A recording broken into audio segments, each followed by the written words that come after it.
Hi friends, మనకైతే RRB group D పోస్టులు ఈసారి అయితే మనకి 2024లో 1,00,000కి పైగా అయితే పోస్టులు అయితే పడనున్నాయి. కాబట్టి మనమైతే పర్ఫెక్ట్ ప్రిపరేషన్ తోటి ముందుగానే అందరికంటే ముందుగానే ఉండటం వల్ల ఏమవుతుందంటే మనకైతే అడ్వాంటేజ్ ఉంటుంది.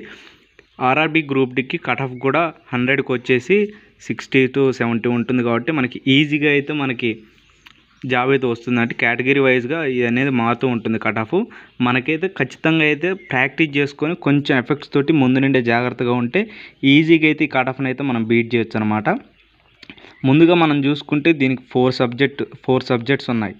ఏంటంటే ఒకటి వచ్చేసి మ్యాథ్స్ అంటే అర్థమెటిక్ అనమాట. ఇంకోటి వచ్చేసి రీజనింగ్, ఇంకోటి వచ్చేసి జీకే సైన్స్.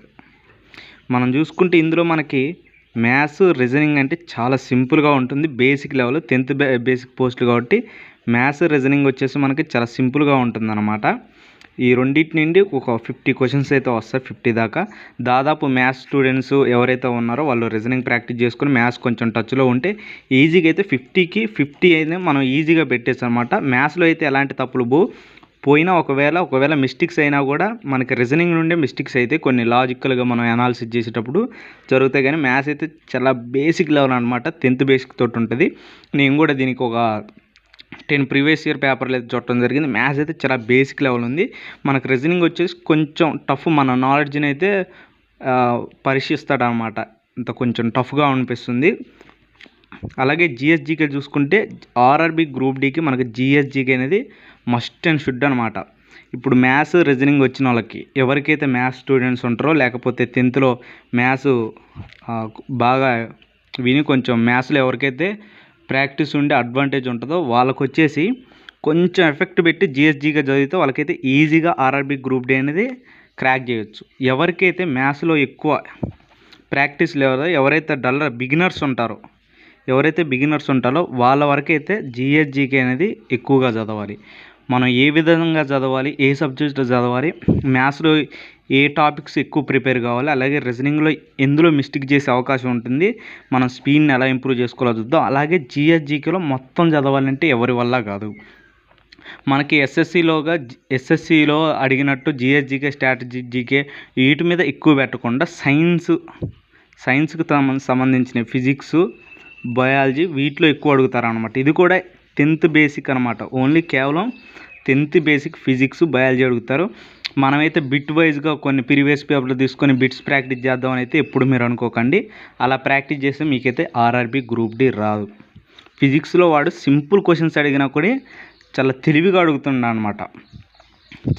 అడగటం జరుగుతుంది. కాబట్టి ఫిజిక్స్ అనేది మనం థియరీ చదివినట్టే చదువుకోవాలి. ఫిజిక్స్లో కొన్ని ప్రాబ్లమ్స్ ఇవ్వడం జరుగుతుంది. అలాగే బయాలజీ కూడా బయాలజీలో కొన్ని ఇంపార్టెంట్ టాపిక్స్ ఉన్నాయి. వీటిలో ఏ టాపిక్స్ ఏం చదవాలి, ఏవి ఇంపార్టెంట్ టాపిక్స్, అలాగే మ్యాథ్స్లో ఏవి ఇంపార్టెంట్ టాపిక్స్, మనం అన్నీ కూడా ఇంకొక వీడియో చేద్దాం. ఎవరికైతే ఛానల్ని ఫాలో కావాలని ఉంటుందో వాళ్ళైతే ఖచ్చితంగా మన ఛానల్ని అయితే సబ్స్క్రైబ్ చేయండి. వాళ్ళకైతే మస్ట్ అండ్ షుడ్గా మీకైతే ఖచ్చితంగా చాలా యూజ్ఫుల్, వాల్యుబుల్. ఎవరైతే 50 కోర్సు తీసుకుని ఆర్ఆర్బీ గ్రూప్ డికి ప్రిపేర్ అవుతున్నారో వాళ్ళకంటే ఎఫిషియెంట్ అయిన మనం లెసన్స్ అయితే యూట్యూబ్లో చెప్పడం జరుగుతుంది. ఎవరైతే మన ఛానల్ని చాలా తక్కువ మంది ఫాలో అవుతారో, ఇప్పుడే స్టార్ట్ చేస్తున్నాం కాబట్టి. కానీ ఎవరైతే ఫాలో చేస్తారో వాళ్ళకి RRB group D question paper చూసినప్పుడు మనం చెప్పినవి ఎన్ని బిట్స్ వస్తాయో మీకే అర్థమవుతుంది. ఎంత యూజ్ఫుల్ కంటెంట్ నేను చెప్పాను ఆ రోజు మీకే అర్థమవుతుంది. కాబట్టి ఇప్పుడైతే ఓన్లీ స్టార్టింగ్ దీని ఇంట్రడక్షన్ అయితే చెప్పాను. చాలా సింపుల్గా అయితే మనం ఆర్ఆర్బీ గ్రూప్ డి కొట్టచ్చు. మ్యాథ్స్, జిఎస్జీకే ఈ రెండు మస్ట్ అండ్ షుడ్గా బాగా ప్రిపేర్ అవ్వాలి. రీజనింగ్ అనేది మనం మాక్ టెస్ట్లో రాయటం లేకపోతే ప్రీవియస్ పేపర్లో చూస్తూ ఉంటుంటే మనకు ఆటోమేటిక్గా మనం ఇంప్రూవ్ అయిపోతాం. రీజనింగ్ కొన్ని టాపిక్స్ మట్టుకు చూసుకోవాలి. Maths, GS GK, science, physics, biology, current affairs ఇవి చూసుకోవాలన్నమాట. ఇందులో ఏం చదవాలనేది నెక్స్ట్ వీడియోలో మాట్లాడుకుందాం.